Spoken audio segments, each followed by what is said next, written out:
your thoughts and reflections, given the past events. What's been going through your mind, and what have been your thoughts going through? From my view, we'll start left. Okay, so, Representative Stubbs, if you want to start, and then we'll go to Senator Johnson. Sure, but first and foremost, thank you, Victor, for this interview and allowing me this panel opportunity. The recent killing of George Floyd in Minneapolis, Minnesota is a reminder that Black lives don't seem to matter. When these inequities stop, when will enough deaths be enough? And we can't seem to lose another innocent life. We've lost too many Black people to police brutality and racial profiling. We must stand up against those and the law enforcement that create these egregious laws. And we have to call people out. And when you say nothing, you're silent, then you agree. I am standing up wholeheartedly. I'm listening to the protesters, and it is time that we do action. We cannot afford to not change systems. We must defund systems like Department of Corrections, like jails, law enforcement, sheriff's department, and we have to reallocate funding into our community. I'll be very specific, into the Black community, because we've never gotten our share. It's never been equal. It's never been just. Now is the time. Thank you, youth. Thank you for your voice. Thank you, Representative Stubbs. Senator Johnson, what have been your thoughts and reflections during the time? It's hurtful. It's hurtful to see such a divide and such mistrust between our community and our law enforcement, because one can't exist without the other. Earlier this week, Governor Evers called for the passing of AB 1012. I was one of the authors of AB 1012. We started working on that bill in 2014. And then in 2015, we had the death of Tony Robinson in Madison. And then in 2016, Seville Smith. So there are things that need to be done. Common sense legislation, just saying that law enforcement main focus and priority should be protecting life. And if there is use of force, use the absolute least amount to safely control the situation. But basically just to make sure that there's some form of accountability. People shouldn't have to choose, our constituents shouldn't have to choose between public safety and their rights. You shouldn't have to either be against the police or for the police. You shouldn't have to make those types of choices. Of course, we need law enforcement to keep the sanctity of the community. They're supposed to be there for safety, but we also need our communities in order to make anything work. And so just, for me, wanting to see both exist and both exist and be okay is a hard thing for me right now. Because at the end of the day, we want our law enforcement officers to go home safe. Milwaukee has seen, 3 of our police officers recently die in the line of duty. But at the end of the day, we want our constituents to go home safe too, especially those constituents of color, especially those individuals who look like me, who are sometimes stereotyped before the officer even approaches the car. We want to make sure that both sides are okay and can exist in the same settings. Thank you, Senator Johnson. Representative Myers, your thoughts and reflections. Some of the immediate thoughts and reflections that I've had since the protests have taken off across the country were, I'll be honest, the first one was, welcome white people, welcome to the movement. That's real. When you look at what gives voice, it is the voice of our allies often, more than not, in American history. When you look at the civil rights movement was amplified because it was the outrage that existed within Caucasian communities because they were confronted with it on the evening news. So they were there to see dogs attacking people and children. They were there to understand that 4 girls were bombed in a church. And the same is going on today. This has been a consistent movement since the slave insurrections that have happened during the time, even up to Reconstruction and up until now. So police misconduct has happened in all of those generations, in all of those years. There's always been some undercurrent of a movement. It did not go away. It gets amplified when there is a consistent drumbeat of the same types of behavior over and over and over again. I keep telling people that this is not a flashpoint, don't go away, because guess what? We have the attention and the media attention, if you will, because white citizens have finally had enough. They've had enough of the Trayvon Martin, of the Michael Browns, of the Derek Williams, of, you know, the Michael Bells, the Daniel Bell shooting in Milwaukee in 1958. These consistent things that have happened over time. And you can see clear patterns of systemic racism existing in law enforcement. Even the existence of current day law enforcement historically was, to the beginning of that, deputized by county sheriffs to go find runaway slaves. So when you think about that history, the mentality doesn't change, the iteration just changes. And you know, you have to look at that from a certain perspective, understand where we are today. People have a right to protest. They have the ability to be angry, to show their frustration. And I'm happy to see the young people have picked up the torch and picked up the mantle of displaying their disdain for systems that have consistently been out of order prior to them even being born. So I'm happy to welcome them to the movement as well. I'm happy that we are serving in the legislature and we can give voice to our communities. This is a statewide issue, not just a Milwaukee or a Madison issue. The reports have shown us that African Americans only make up 6% of the total state population. Wisconsin, we are over 60% of arrests. We get arrested at a rate greater than 3 to 1 in every local in this state. So when you think about those, how is it humanly possible? I didn't bad, but I subtract well. That the statistically does not make sense that African Americans have that kind of track record. We don't commit more crimes than any other race, but yet we are given that systemic racism that is there means you are automatically looked at as a suspect. It doesn't matter if your name is Representative Myers, or if your name is Representative Bowen, or if you are John Brown that lives on 3rd and Ring, you will still get stopped by the police. These issues are irrespective of person. So we all can tell you stories of being followed in a shopping mall and thinking we're stealing. We all can tell you of issues of getting stopped by the police and having questions raised about where you're going. What are you doing? Why are you in this particular neighborhood? So I think these are things that happen often.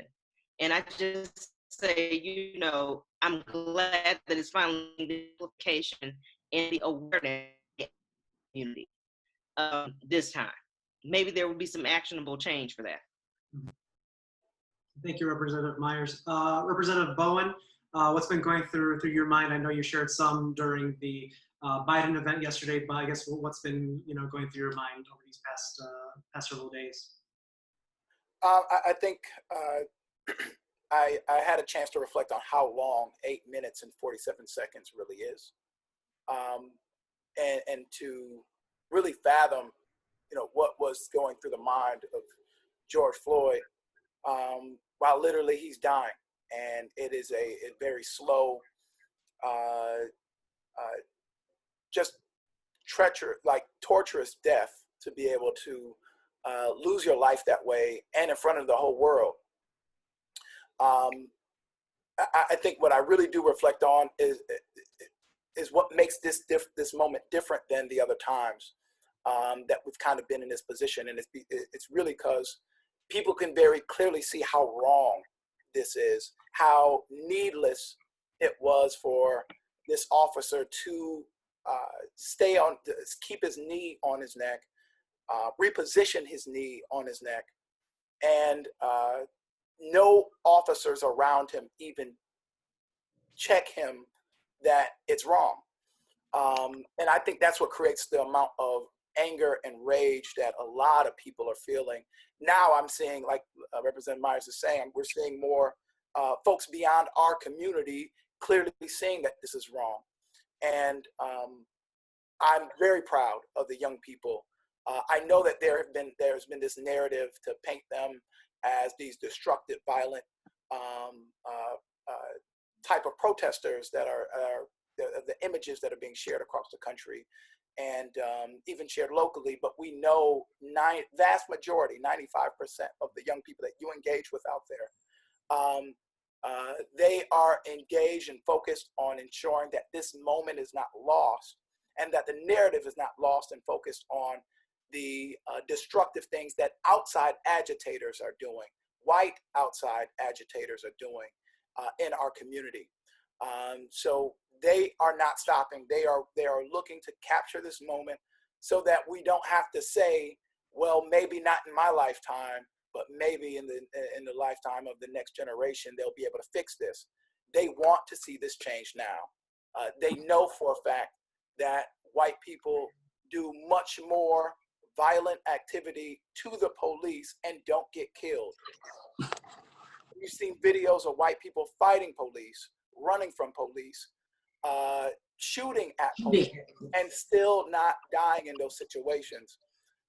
We've seen white people murder folks and still not die in those situations. And for George Floyd to be accused of doing something wrong and losing his life the way that he did, there is no person on this planet that can see that video and not understand how messed up of a situation that we have. And it sparked outrage, not just in our country, but around the world. So I am really hopeful right now that we will see a different shift, that we'll be able to reimagine what policing is needed for in our communities. Do we need policing to address mental health? Do we need policing to address nonviolent small situations that literally can be worked out among human beings? Or are we dependent and allowed a law enforcement situation to grow and be used for every situation that needlessly does not need to be able to be addressing? I think that is the moment that we're in, and we have a lot of our white brothers and sisters that have a different dynamic with the police departments that clearly give them gold standard service every time they call, every time they reach out. And frankly, when Black folks reach out and need police services, a lot of times they are treated as if they are even the perpetrator and not the victim. Representative Bowen, thank you very much. And I guess finally, Senator Taylor, your thoughts and reflections. I've had an opportunity to be on the front lines with individuals that are protesting. The young people have done an amazing job. It's been extremely organized. They've had cars to work in the front to help to protect the walkers. They've had first aid groups. When my colleagues say that they have stepped up, they have stepped up. And they have done it in mass numbers, and they've done it peacefully. And more than anything, they want to be heard. And I think Martin Luther King's words is what comes to my mind, that we need to hear them. We don't need more committees, more layers. We don't need talk, we need action. And as someone who was in the front lines, I also, I'm overwhelmed by the extent, if I could be candid, of their sacrifice. They walked from 27th and Center to Mayfair, all the way back to 27th and Center, and this is the 7th day. They're putting their feet to the ground for issues that I have worked for as a lawyer and as a legislator for all of my life. So this moment for me is inspiring, but it's also frustrating because we need legislation done, and we're not going to get that done because we're not in session unless a special session is called and my colleagues don't gavel in and gavel out. And so that's frustrating.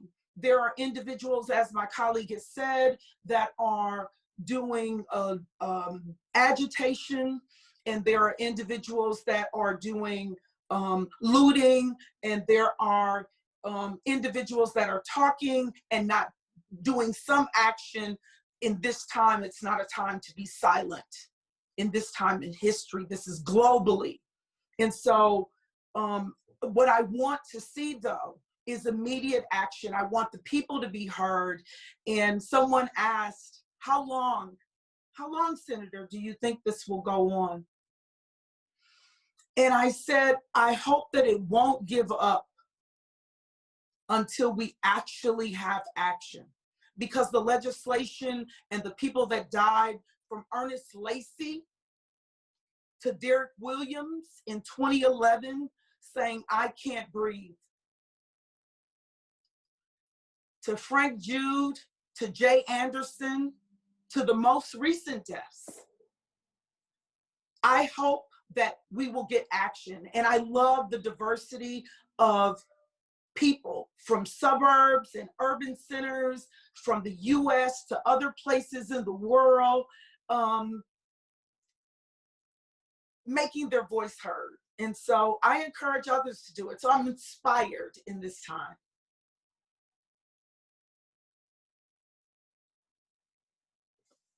And forgive me, I hope you heard me because I can't hear you.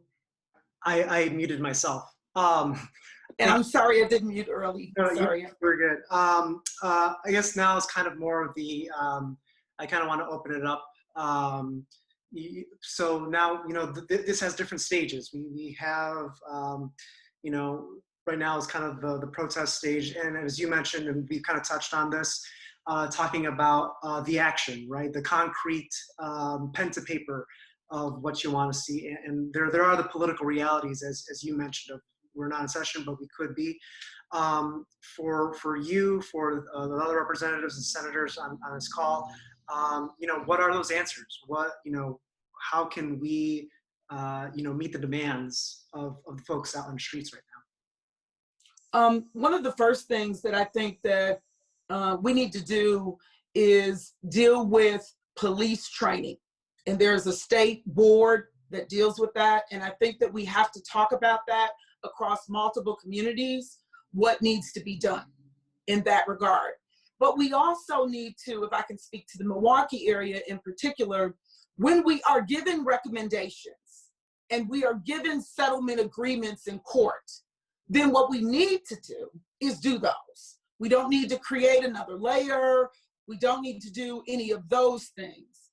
And that's the part that I think I find challenging, is that when we're told what we need to do, we haven't done it. So in the state of Wisconsin, in particular, we have multiple pieces of legislation. I mean, I've been doing things on these issues for a long time. The Fire and Police Commission, for example, in Milwaukee, we did legislation more than a decade ago, and we have 4 now commissioners that need to be appointed in Milwaukee. If we did that today, those commissioners would be able to address multiple things, like the leak that happened in our community, in our sensitive crimes unit. They'd be able to deal with issues about police brutality that go back to Representative Myers could speak to. What is it, Representative Myers, 1958 with Mr. Bell?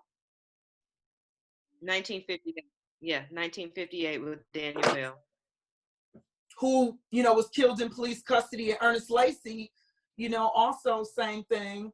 And, Derek Williams is the one that I just can't stop thinking about. I mean, to what Representative Bowen said about how long 8 to 9 minutes is being on your knee. Representative Myers and I did that, and it was overwhelming to see what 9 minutes was like. Well, Derek Williams was in the back of a squad car saying, I can't breathe. So we have to change police training, but we also must deal must deal with things locally. And those things have to be tailored to that community.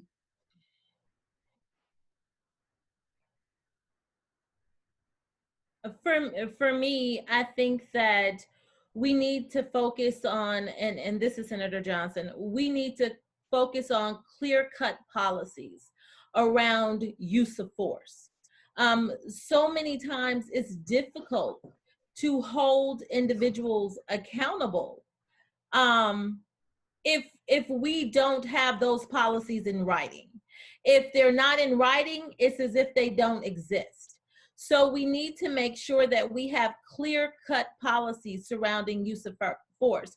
For example, when we look at the Milwaukee Police Department, we can have de-escalation training, and in most cases they do. But where is the requirement to use de-escalation tactics in situations? There's no requirements for that. Right. Right. For example, not every police officer on the Milwaukee Police Department carries a taser.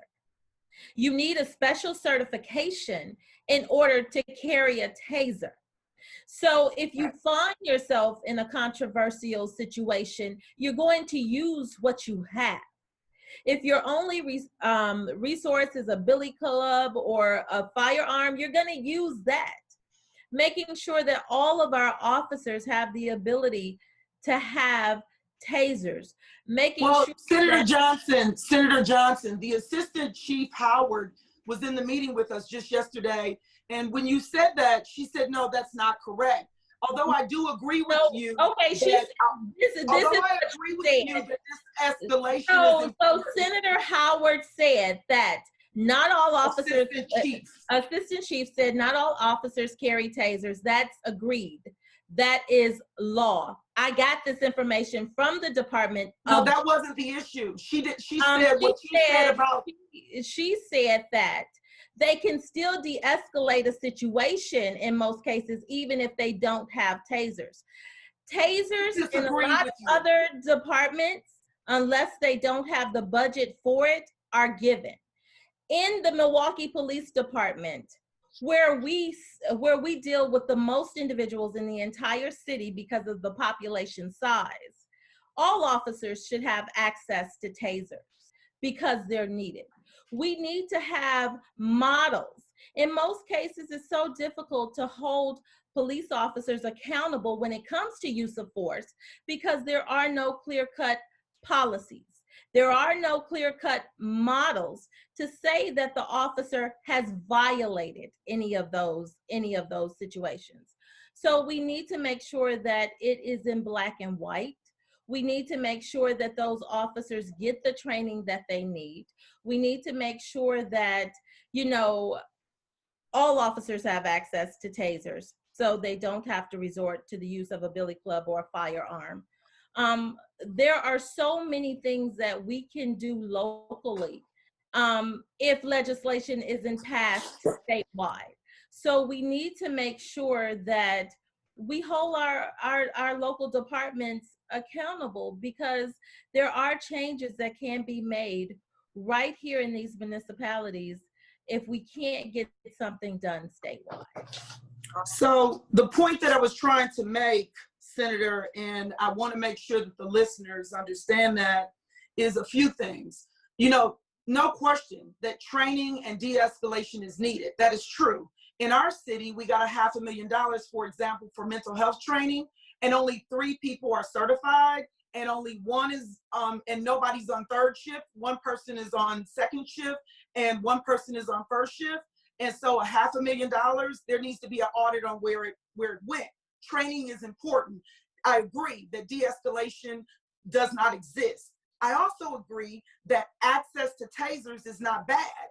And I also agree that the concept of having certification for different things is necessary. But the concept of saying that because they don't have a taser, that they're going to use their gun because of that is the specific root of what was stated. And the chief said that that's not true. And the assistant chief, and she said she was 4'1" or 2.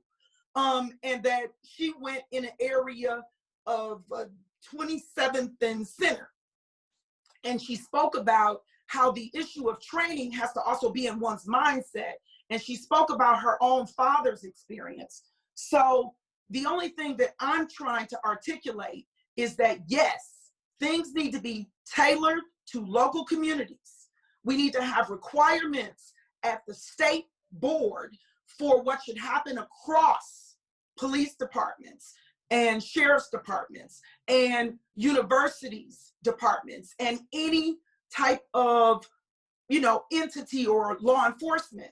But specifically in our community, a community where I've worked on this as a lawyer since 1993, through a legislator for the last 17 years, where I did the legislation that we presently have for the Fire and Police Commission, where our mayor has not used 2 of the positions that he could to make a commission of 9. I've been advocating that we need that change. What does that mean? People from the community will be able to be community advocates. They will be able to be those that create the accountability. That's what the Fire and Police Commission is. I don't want us to have the talking points of policy that can't happen till 2021. I want us to talk about the action of today, so that we can change things now. That's why the people are out there marching. That's why the people are out there marching till 2 and 3 and 4 o'clock in the morning, protesting day by day by day by day. They don't want to hear it. They want to see it. And so the things that will make them see it is addressing the Fire and Police Commission in my community, addressing the state police board, and that may not be the exact right phrase on its name, at the state level. And in 2021, we need to have some legislation that hits the ground, and we need to do it based on the 8 can't wait, which President Obama helped put out, which are some of the things that you hear the senator speaking about. Also, the African American Roundtable in Milwaukee, Calm Force in Milwaukee that I helped also start. And so these are places where people have pulled together and have been doing the work for years. And they've talked about what needs to be done. We need the will for things to be done. The bill that the senator mentioned that she did with my colleague, Chris Taylor, that I'm on and others are on, that bill, it never even got a hearing, yet alone got a vote. So we're not even there. And the senator, who's a lawyer and chairs the Judiciary Committee, wasn't on it. So we got to get to a place that Senator Weingard and those who are in law enforcement are the individuals who are also partnering with us, and Republicans helping to lead the change, because we need what is real right now. And I think that that's the point that I was trying to make. That's why I said that these things could be done on a local basis, where these individuals are already in session. We just elected our common council. These are things that can be done on a local level, so they don't have to wait for session to get back in 2021. And we want to make sure that everybody knows that. And we also want to make sure that this is something that we are all working on together. There's no ownership for one individual in making sure that our state and our city is safe. That requires every last one of us, our powers, to make sure that we're doing what needs to be done. And so I think it's important for us to know that all of our voices are welcomed at the table. Amen, amen. The Fire and Police Commission, just for clarity, the Fire and Police Commission is the only entity that controls what happens with our law enforcement. And so the Common Council only really has control of the dollar in.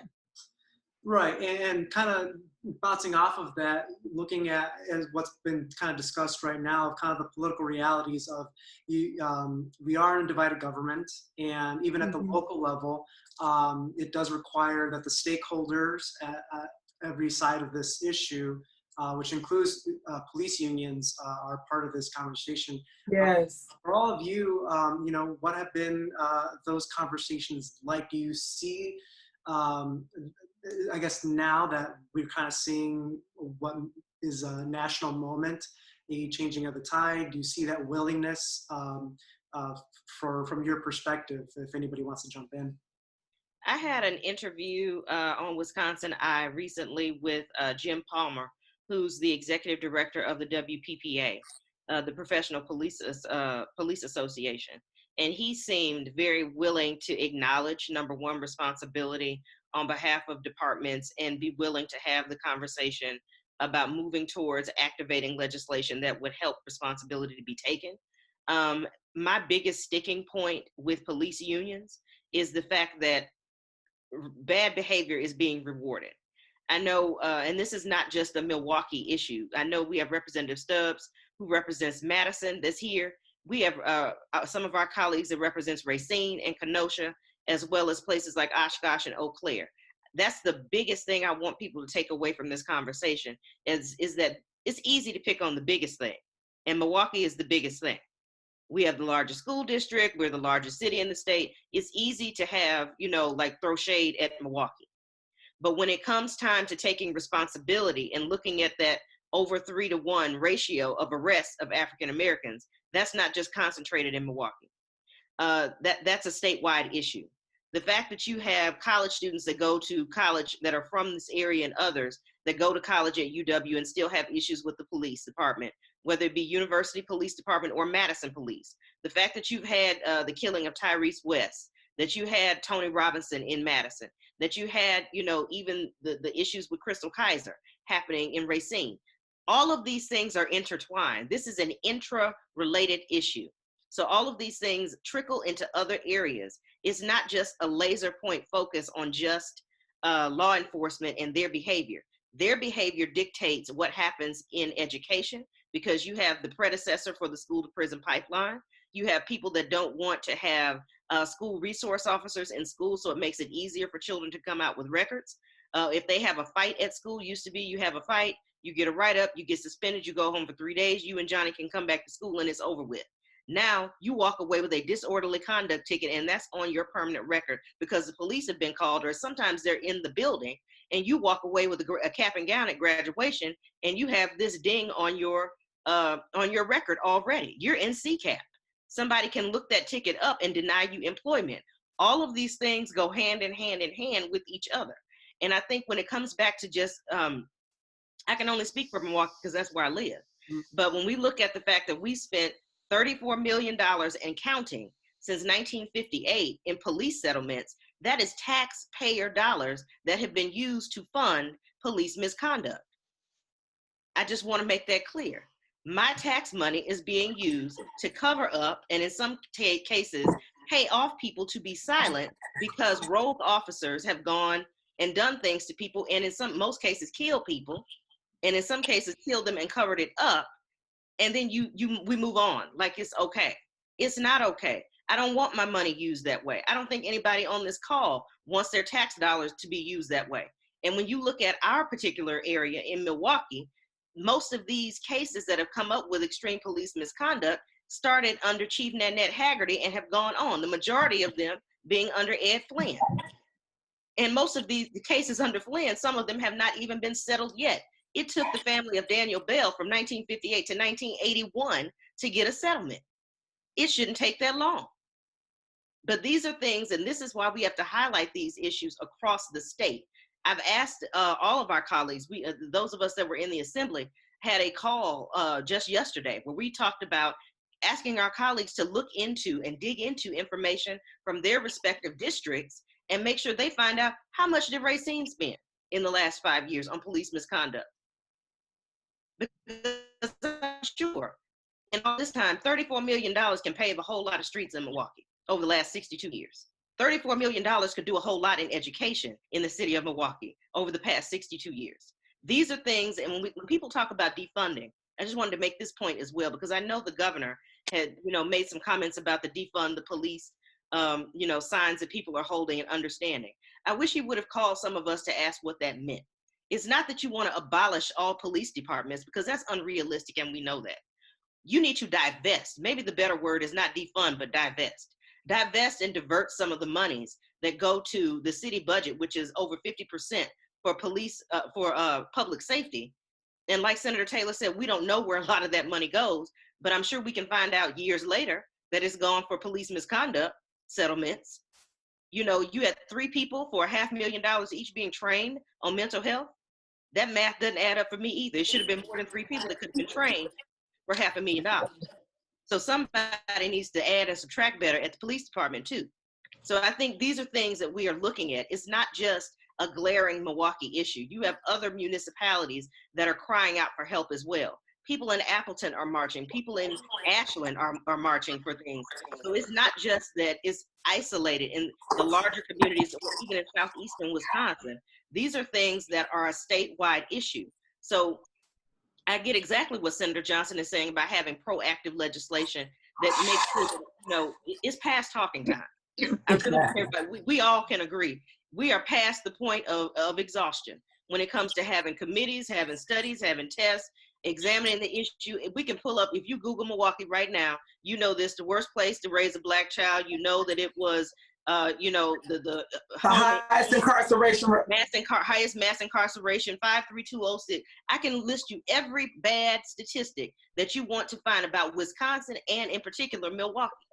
We know the data. It's time to fix the data. So I don't want to hear anymore. We're going to discuss and we're going to come to the table and we're going to talk. We are past the point of talking. All of us are past the point of talking. It's time for activity, and we have to help the people because we're in elected positions in our respective communities to push forward for action, actionable items. People want to know that when I have Sheila Stubbs as my state representative or my county rep, I know that she championed X, Y, and Z policy, and I can see a change in that in Madison. If I'm talking to Representative Bowen and I know he represents Shorewood, and I live in Shorewood and I'm an African American or Latino person, I know I can say, hey, I looked at this particular piece of legislation. I know Bowen's name is on there. The same goes for all of us. So this is not a time for silence at all. It's not a time for studying because we've studied enough. At some point in time, you'd have to take the test. We're at the test point now. Mhm. So I've spoken, you know, to yesterday, Yes. Congresswoman Gwen Moore. I had spoken with Lieutenant Governor Mandela Barnes. And, you know, I asked him and basically said that, you know, we've been here before.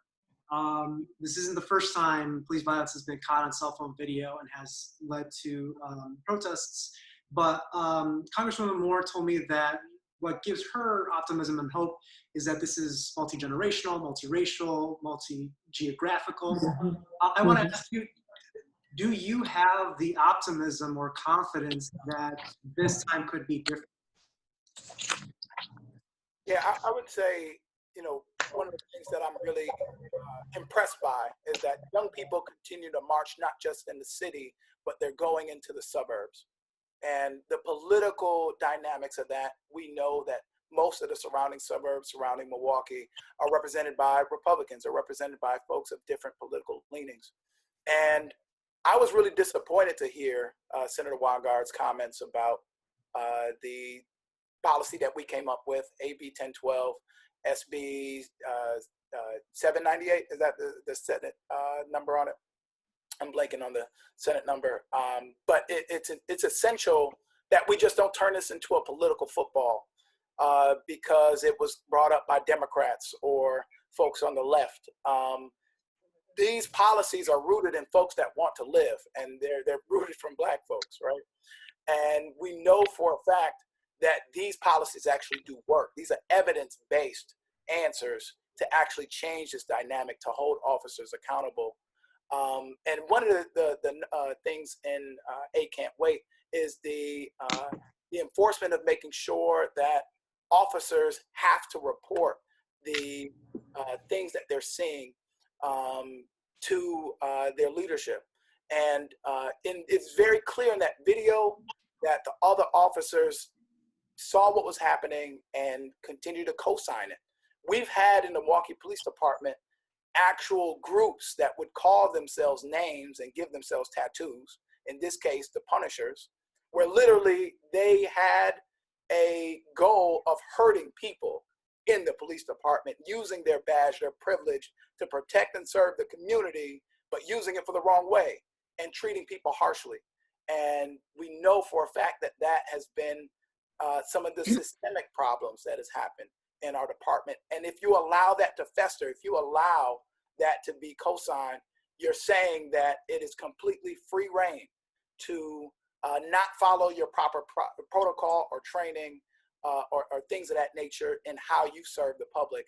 And now a big chunk of our police department, while we might have some diversity numbers, we know we're nowhere near the diversity numbers that we need to be able to reflect the community in which they serve. We don't want to have policies that are trying to keep bad officers from doing bad things. We want the exact opposite, folks that are actually going to give us the gold standard in service because they know it's rooted in dignity and humanity that people deserve. When you are chasing, just trying to stop people from doing bad things, I think you end up having policies that only wait until this happens again. And it will continue to allow the protections for people that don't have the intentions of serving our community the right way. I think it goes back to the if you see something, say something situation, and not being looked at as though you are a snitch or kind of subjugated in the department because you told on a fellow officer for doing wrong. I think they should have whistleblower protection as well, just like that happens at the federal level. So if I could just make a couple of comments, I think all the conversation has been awesome. Representing Madison and also as a current elected official, we have met with community, and I'll just be very honest with you, when Tony Robinson was killed, that was a different mobilization in this community that had never happened. When that happened, there was a piece of legislation, Resolution 556, that was comprised and put together to look at our sheriff's department, to look at our jails. What are we going to do? How are we going to release people that shouldn't be in the jail? We know the jails are full of Black and brown people. Why are they here? Do they need to be here? We asked community to meet with us on 3 work groups, spend their time to get us recommendations. Each work group came up with 10 recommendations. Then we divided the recommendations by recommendations that needed to be funded or not funded. We have over 90% of those recommendations implemented. But here's where I'm going. Then we do another report dealing with our youth, our disproportionate minority contact confinement groups. We ask community to come together again, Kumbaya hour. We get a whole list of recommendations and we've halfway implemented them. We have asked community to do so much, but yet on our end, as policy writers, what have we implemented? So this is a call to action that the community has already spoken. They spoke 10 years ago. When are we going to implement what they said from 10 years ago? And now they're exhausted. They're tired.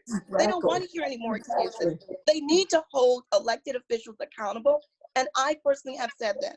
Let's talk more action. Don't tell me what you are going to do. Show me. People are right now with this show me city. Show me. And we know COVID is against our community, just a rampant. But we have youth, we have elderly, we have Black, we have white. We just have an array of people risking their life in protest because they know they are outraged with what they saw. We have to hold systems accountable. There's a couple of pieces of legislation being new that I introduced that I am expecting to get, to pass. Something on community restorative court, and our chair Myers talked about it, focusing on our young people, 17 to 25-year-olds, that go and commit a crime. They need another chance. Here's a great opportunity to clear up the CCAP entry. Our Senator Taylor's is online, and she can say what CCAP does for people of color. When you're trying to get a job, you're trying to get a house, how it impacts us with our careers. And so what we have to do is go back and tell community what we've not done. And then we got to do something. And I believe local level is the most impactful level right now because we can get things done immediately. We have county executives, we have mayors, we have city councils, we have county board. And what I've done is I've written a letter to county board to say, this is what we need to do. And this is what I expect to be done. And I need you to be my ally now. Because if you're silent, that means you condone what just happened. And enough is enough, and you will be called out because I have to be held accountable. You don't get a different standard. And so that's what we have to do in this movement. In this protest makes people who would never say something actually say something. And let's capture this moment. They are saying something globally. Senator Taylor said it, globally. How can you miss that? We have generals speaking. We have presidents speaking. We have, you cannot say it didn't happen. For the first time, you don't get a chance to hide. You don't get a chance to lie. You don't get a chance to pretend. Now we're holding you accountable, police departments. And Show up. Yes, ma'am. Can I thank you? I agree with Representative Stubbs completely. And I want to just add in regards to the union. And Representative Stubbs, I suggest you move your camera back some for your, That was me moving. I'm sorry, it's good. This is real. But we seen your nose. So just so you know. Yes. So, but what I wanted, you look beautiful. But what I wanted to say is in regards to the union, right now in our city, the police union is not taking a stand saying in our own city where an officer killed someone, they're not taking a stance in that regard. And while the protest is happening, an officer put their knee on a resident's neck. So we clearly have issues and we need action now. Our officers are tired, and I want to be clear, I want our law enforcement to go home every day. Senator Johnson said, we're community, and part of our community is law enforcement. I want them to go home, but I want them to use de-escalation, and I want them to lead. What's the word you said, Representative Bowen? Lead earlier in the meeting that we had, non-aggressively, I think is what the representative, what he said. Say it, Representative? Yeah, without aggression. Yes, and I want the union to show that connection. And that's missing in my community. I will say that I've been in contact with them often every time that there is an issue. In the new leadership, I've not developed the same relationship that I had in the last, but yes, being in contact with them and saying to them, we want you out here, because I want them, as Representative Bowen has stated, to say, we don't agree with bad cops. I support blue lives. I support all lives. And I want them to understand that Black lives matter and that we want to be able to go home. My 15-year-old son was born 6 houses away and had a frozen turkey and was stopped and frisked under the Barrett administration. And to this day, no apology and no policy changes that were in the agreement with the ACLU agreement. So I'm where Representative Stubbs said, we need it now. We need action now.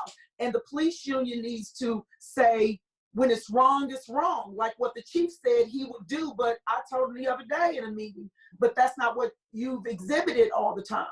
And so we need to see that. I want a sheriff like the one that we have, and I want a police chief that will say, hey, I'm gonna go down and we're gonna march with you. We're gonna march with you on the front lines. I want one that will say, we understand, and as long as it's peaceful, we can do that. And I want a police union that does that too. And that action, I think, also says to people who are protesting that we hear you, and then that action is the beginning of things that you change now. And yes, we need to do policies in the future, but I'm not on that right now. As you've mentioned, this is a fight that has been a lifetime for all of you and for everyone in your community. For people who are not of your community, for people who are white, for people who are living in the suburbs and living in other parts of the state, and who, maybe they're participating in protests, maybe they're doing social media posts, they're sitting out. and they're wondering, they're thinking, well, I'm in support of this cause of racial equality, but I don't know what else to do. What's your message to people who are not Black, who want to do more, and maybe this is their first time in this cause? I'll Learn. The first thing I would say is educate yourself and understand. There are several books that can help you understand. One would be Selma of the North, which talks specifically about Wisconsin and Milwaukee in particular, about how patterns of segregation have left us where we are today. Similar with the book The Color of Law, which talks about use of redlining and housing issues, and how we became a hyper-segregated city, and how the state itself has had issues with diversity and inclusion since its inception, really. When you learn for the fact that even when we were a territory and before we even became a state, that Blacks didn't have the right to vote, but you could be a person that was not even from here, that was a white person and didn't even own land, you could have a right to vote in Wisconsin before somebody else would. Those are things that you start from there, start from the beginning, to understand and fully envelope yourself in the story and in the struggle and in the movement to move forward. Other things that could happen are having conversations with people that you don't know. Having those conversations, understanding who the African Americans are. We are everywhere in this state. I'll just say that. We may not be represented in the numbers. 70% of African Americans that live in the state of Wisconsin live in Milwaukee. And Madison is after us, and then there's Racine, and then Beloit.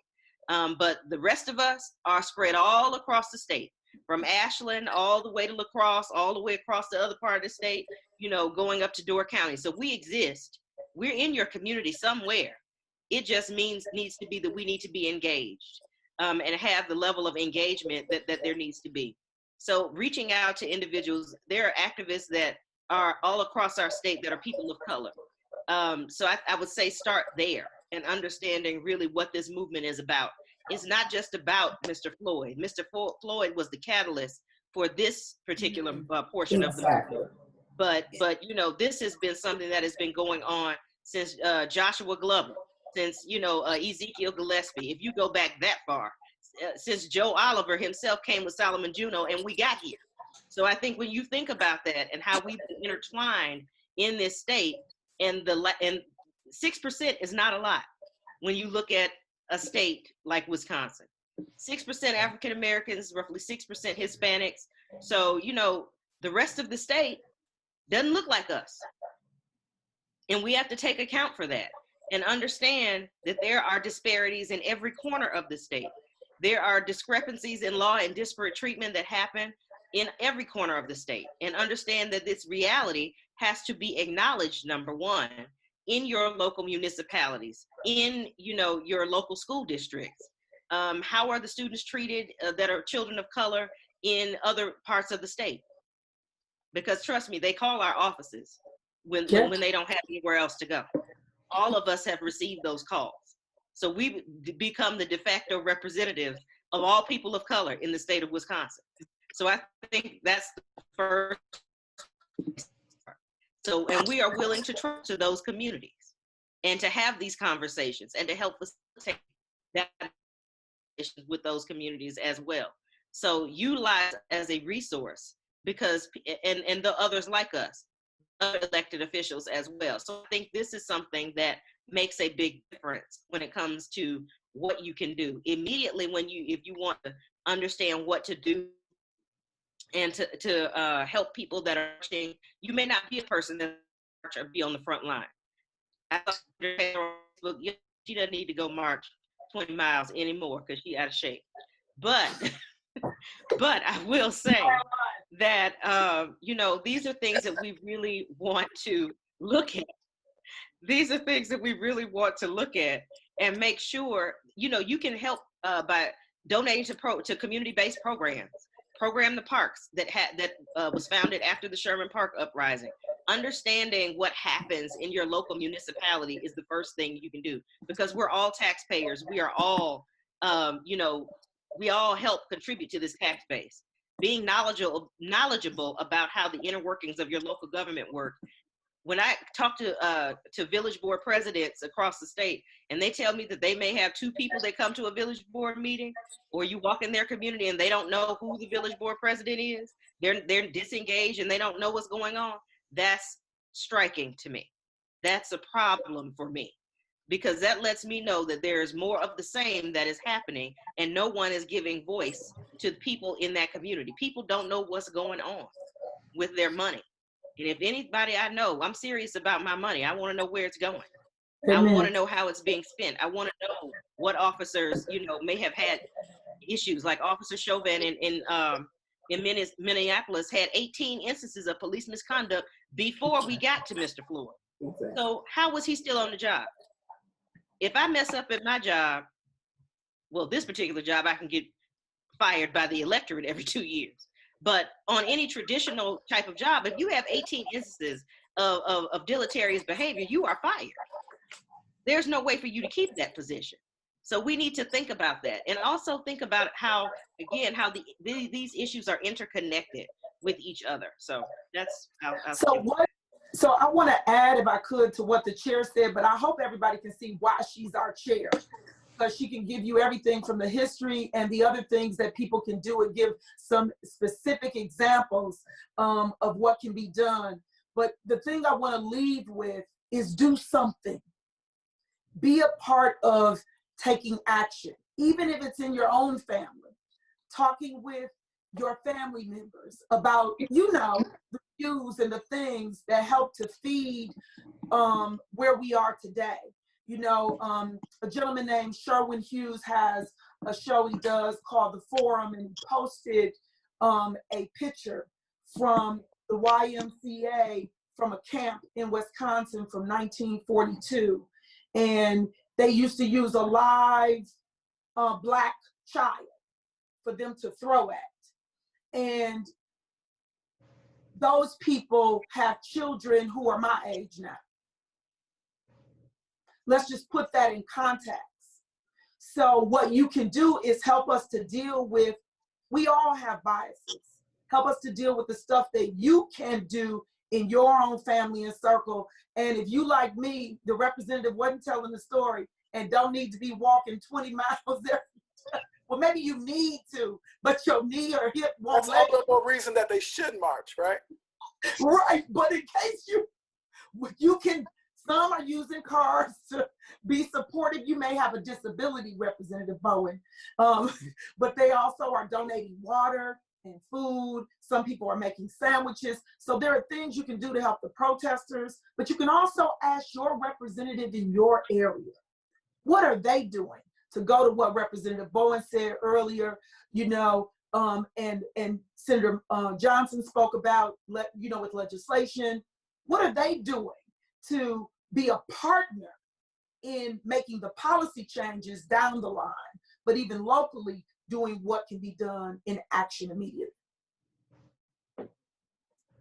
I do want to respect your time, so we'll kind of begin to wrap up. I guess, really my last question is, what am I not asking? What is missing from this conversation? What do you think people should know? And if you have any closing thoughts, this can also be kind of a prompt for us to kind of wrap up here.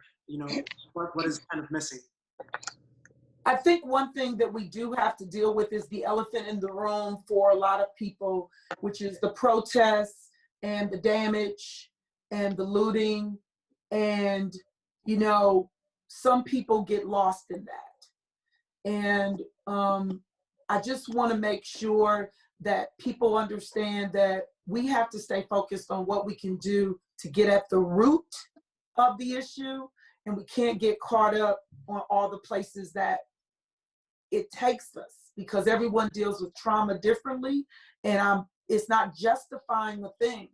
It's, to me, talking about our reality. And so that's one thing I want to make sure that we talk about where we are, that, if we have to change some things because we've let it, as Senator Myers said, go on so long. And as Representative Stubbs and Myers have said, around the state and the world. Anyone else? Representative Bowen, what are your kind of closing thoughts and, thoughts of what else can be added to this conversation? I think the biggest thing right now, just like my colleagues are saying, we need people to be engaged, and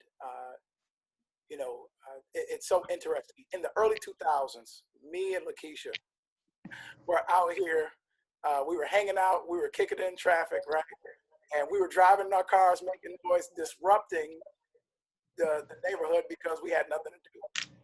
These young people are so I don't know smart. what you're talking about, Representative Bowen. I wasn't out there.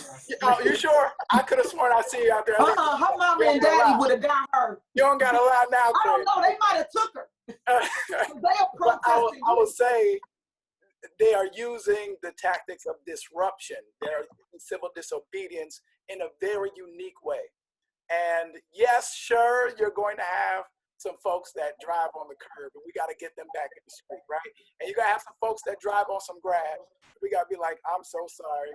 I have to fix this later. But what they're saying is, don't be mad at what you're seeing more than you're mad at folks dying at the hands of law enforcement that can, in situations that clearly can be prevented. That's what they're saying. And they are demanding that this moment has to have fruit. If we are not going to provide the change and the fruit that they're looking for, we're going to lose a whole generation of young people that want to see the chance to still believe in a system that is supposed to serve them, that's supposed to protect them. Without that, we lose the fabric of having a community. We lose the fabric of having a system. What's the point, right? What is the point of living in a community where you feel like you're going to either lose your life or lose the people that you love anyway? So I'm proud of the young people. I think that needs to be a lot more shared. And we get that there have been these violent and destructive images that people are seeing, but we want people to assure them that these are outside agitators that are not from the same group that are marching. Everybody has the invitation. Every elected official has the invitation to go march with these young people and see what they're really about every day. Every person has the invitation, not just electeds. Yeah. I'm saying everybody has that invitation. Every elected official has that invitation to join them. And they will march by everybody and say, march with us, march with us, right? And people will join. And it's impressive, especially when law enforcement leaders do that as well. I think we have a chance to really seize this moment. And I would hate to go back to those same young people and say, we're still playing political football with this. We're still not getting on the same page because I'm a Democrat and he's a Republican, or because we can't pass our own division. On that note, I want to give a shout out also to the people, young people that have been protesting, to Khalil Coleman and to Frank Nitti. They have done a great job in leading peaceful protests all around the city. They've done amazing work, and they deserve that. I don't know the ones in Bayview. I don't know the names of the ones in Madison, but to all those people who are on the front lines, the people who have taken off work, the people who have gotten out there to stand up for justice. And to what my Representative Bowen just said, that's what they mean when they say no justice, no peace. So I just want to say a couple of comments very quickly in Madison. And what I really have appreciated that I think we've not really heard, there's been a collaboration with the Black Caucus leaders, and we've been communicating, trying to help each other. I'm in Madison, they're in Milwaukee, they're sharing what's happening there. So we are having communication. That's important. People are being educated. This is a moment of education. It's a moment of collaboration. And this is the moment that I've always said I represent all voices, but the quiet voice is a part of this conversation. The homeless voice. There are so many voices that we may have never heard before that we are hearing right now. And I want to close with two comments. When I listened to the first chant, no justice, no peace, what does that really mean? That means they're saying we can't have peace if we don't get our justice. The other part that has been chanted is, I can't breathe. Mr. Floyd lost his breath. But I promise you, with the breath that I have, I will stand up and continue to move the reform. We cannot die. We have to think our youth and other voices, and the voices must be heard. They have to be heard. And then we have to react immediately. Those are my comments, all the way from Madison. Thank you, Representative Stubbs. Senator Johnson, if you have any closing thoughts or comments that you want to share.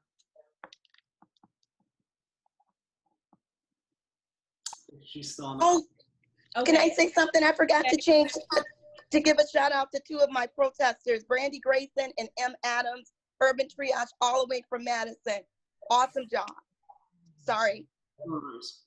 I'd like to say that I know a lot of the young people that are out at their protest. My daughter, her friends, you know, they're college students. They have been out almost every night. And last night when I was riding in the protest, my daughter was beside me. When the unrest was in Sherman Park here in Milwaukee 3 years ago, I didn't take my daughter. She stayed at home because I thought that that was too much for her to deal with. But now she's 23, and yesterday she was so proud of herself because she, like, we were on the front line. We were the front line of defense.